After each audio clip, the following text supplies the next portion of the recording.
I know I'm sort of late to the party, but Halo is sadly not my job. But in today's video, I'm going to be summing down this 1 hour live stream into like a 4 to 6 minute video. Time length depends on how much I yap. But without further ado, let's get into the big juicy part. The one thing you all clicked on this video for, the Mark IV armor.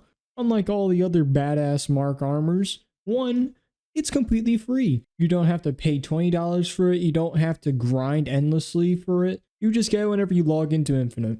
Another thing that's different about the Mark IV armor is that it is a armor core instead of a armor kit. In armor core, you can customize all things with a helmet, shoulder, etc, etc. But the armor kit, you can only customize very few things like armor coating, effects, etc. That's the one thing that plagued the Mark V armor and the Mark VI armor whenever you reach hero rank. And I'm glad 343 is going to a route where customization is more free and not restricted. Oh yeah, there's also a new weapon model that looks like the Halo CE/3AR. Sadly, this isn't free. You can only get it via buying the premium pass for the new operation. I'm just gonna call it events. That's what they are. They're just very dragged on events. But this event is going to be called Spirit of Fire, which is mainly focused on all the new Mark IV stuff. But it also includes the AR as a premium option that you can pay for $5. I'm not sure if I'm going to buy it. The first person view model kind of looks stupid. The only reason why I might buy it is because it looks cool on the outside. I mean, look at this chunky weapon, bro. I mean, come on. But speaking of operations, there are 3 new operations coming with Halo Infinite. First one being Spirit of Fire, which I just mentioned. Cyber Showdown 3, which honestly, I'm just going to have the video up here. Doesn't really look like it has much content. And lastly, we have the return of the Yappening, which also doesn't really have much content. I don't know why a lot of these operations don't really have anything like armor piece wise or anything like that.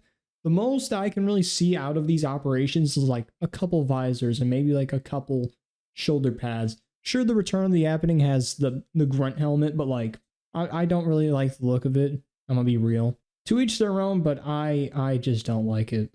There is a new social map that is coming. It's another Oni base. God fucking damn. Look, I know game development's probably hell, but why only one map and why only one social map that looks super bland? Like if you're into like UNSC stuff and Oni and like all the Halo lore, maybe this is a little bit interesting to you.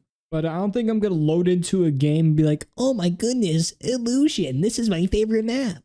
Hell, I'm not even really pissed about the aesthetic of the map. I'm pissed off that there's only one map coming with this update in the span of 3 months that we've been waiting for new major content. But hey, at least Forgers can make new maps of the new Forge editions.